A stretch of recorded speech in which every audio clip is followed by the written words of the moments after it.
Now that is what I call a tree.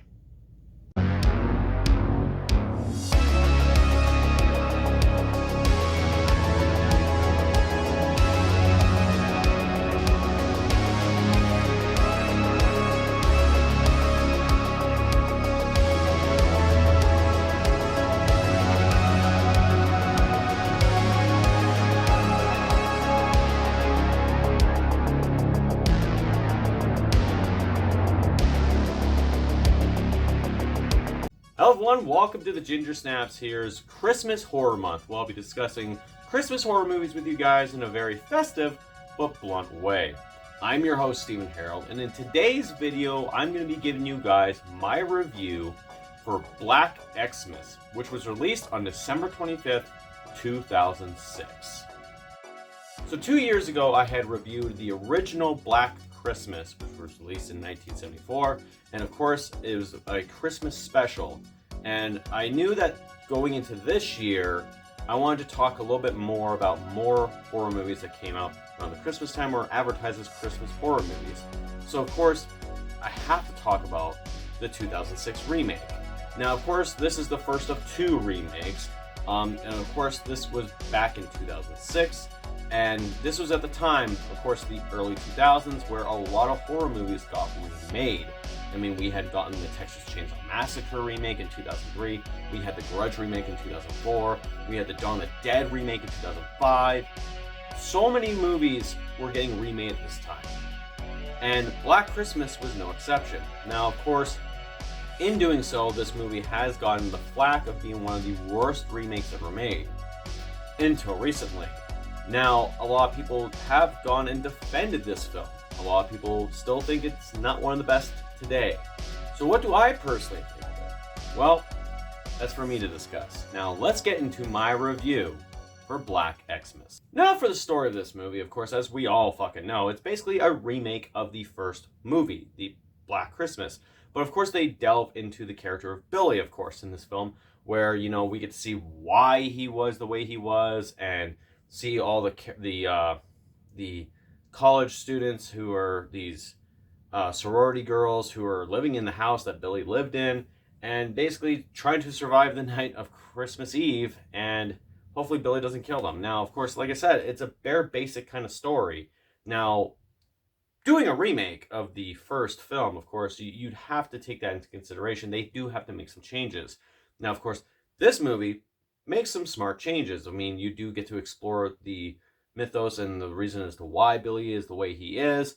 We get to see more 2000s teenagers in the sorority house. And of course, with that being said, we also got the gore. Now, when it comes to this story, of course, there are some hit and misses when it comes to it. I mean, what makes the charm of the first film is the mystery of Billy and the phone calls and the tension. And in this movie, you get a lot of like, let's explain a lot more, explain a lot more, explain a lot more, excess.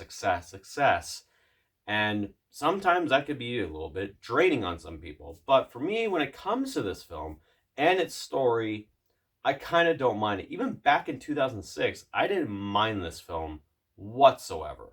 When it comes to all the characters of this movie, they have to be in some sort of way likable. Now, some of them are, some of them aren't, and that is by design.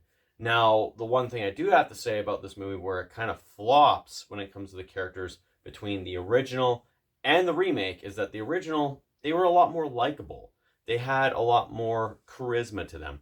This one is not very much. It's just like, you know, you have the bitchy type, you have the drunk type, you have the uptight one, you got all these other stereotypes that, you know, just basically in a remake they just shoved it right there and like, okay, you're playing this fucking stereotype, that's your stereotype.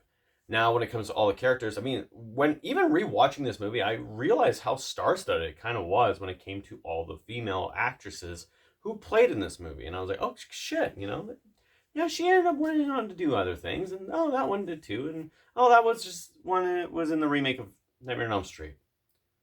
Okay.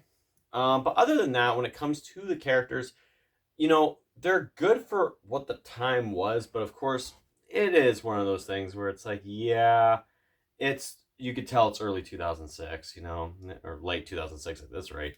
But do they hold up to the original cast? Absolutely not. But it's a welcome addition. Now, of course, the original and the remake also have the character of Billy. Now, of course, in this movie, Billy has this problem with him with his insides or his kidney, where he ends up having yellow skin. Sure, let's give him a deformity, I guess, at this rate. And he is locked in the attic of the house, but yet he can rummage through the house throughout his childhood, right? He's through the walls, he's, everywhere, right? So why is it that he felt it was necessary to just stay in the attic? I don't fucking understand. Now, of course, one of the biggest downfalls for this film, which makes the original hold up to a higher regard, is the fact that Billy, you never get to see his face. You never get to see a real good glimpse of Billy. In this one, you see his face so many fucking times, especially throughout his years as a child, a teenager, and an adult. And you see his face. There's no mystery whatsoever. This movie, when it comes to Billy himself, it's just like, okay, well, this is just for gore factor. This movie is for that. And for Billy, also, we kind of have that other thing where it's just like, why was this necessary? He also has an accomplice with him, which is Agnes, his sister/daughter. Because we just had to fucking put that in there, right? Like, we just had to. Oh, for fuck's sakes. Like, his mom and the boyfriend are just pieces of shits in this movie. And the fact that the mom decides to sleep with Billy and impregnates her, and it's like, oh boy, Jesus Christ. Other than that, when it comes to the original and the remake, when it comes to Billy, the original obviously is so much better. Now, of course, when it comes to the movie itself, being a remake of the 1974 film, you have to talk about the gore and the kills, right? Well, I mean, before we even talk about that, we have to also talk about the other thing that made the original kind of creepy, is the phone calls. Now, the phone calls in this movie, they're whatever, right? There are some things that are said over the phone calls that kind of make no sense, because sometimes they are not even said yet, and they're even said in different voices, and it's like, okay, how is that fucking possible? But nonetheless, I mean, whatever. They had to bring that in, right? They had to. As for the gore, this movie obviously tops the original when it comes to the gore. I mean, it's a little bit ridiculous, to say the least. I mean, there's a lot of eye gouging, a lot of eye stabbing, a lot of blood being spilled in this fucking movie. I mean, we literally see a girl get scalped by hockey skates. And it's like, I've never seen that before since like Halloween H2O, but that was Joseph Gordon-Levitt getting stabbed in the face with hockey skates. Nonetheless, other than that, when it comes to all the gore and the kills, the movie delivers in that aspect, and that's what kind of gives it this charm to it, like the over-the-top kills, especially Billy's death, falling through a staircase and then getting impaled by a Christmas tree. Like, I'm sorry, spoilers if you guys never seen this fucking movie, but I mean, it's been since 2006. I think you guys should have been able to watch it by now. Other than that, when it comes to the original and the remake, when it comes to the gore and the kills, this movie obviously ups the ante, so it is better than the original. Now, when it comes to this movie and my personal thoughts on it, it's basically like, this is at a time in 2006 where I actually remember seeing this movie on Christmas Day. After my gifts were all opened up and we were whatever, right? Me and my brother went to go see Black Xmas. And then later on, that same week, we ended up watching ECW's December to Dismember. Remember that fucking pay-per-view, wrestling fans? Oh, God. It was a weird time. Anywho, I do have great memories with this because it was the first time I've ever seen a movie on Christmas Day, especially a horror film. And being able to watch it on Christmas, it was, it gives it that charm. When it comes to this film, on the other hand, does it hold up today?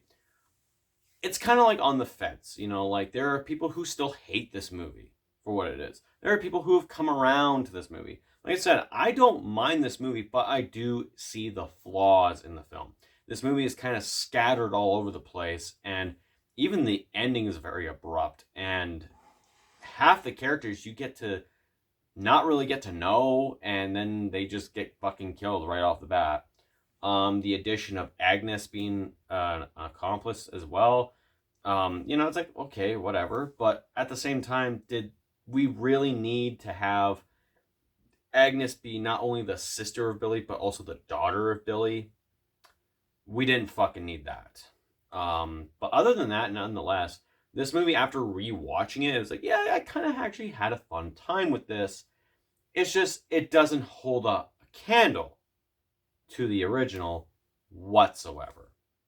So, guys, for my rating, I'm going to give Black Xmas a 6 out of 10. So tell me, guys, what did you guys think of Black Xmas? Let me know in the comments down below. If you guys like this video, make sure you also hit that thumbs up and subscribe for more content. And don't forget to hit that bell notification so you can get notified about all the other videos coming out on this channel, especially Christmas themed.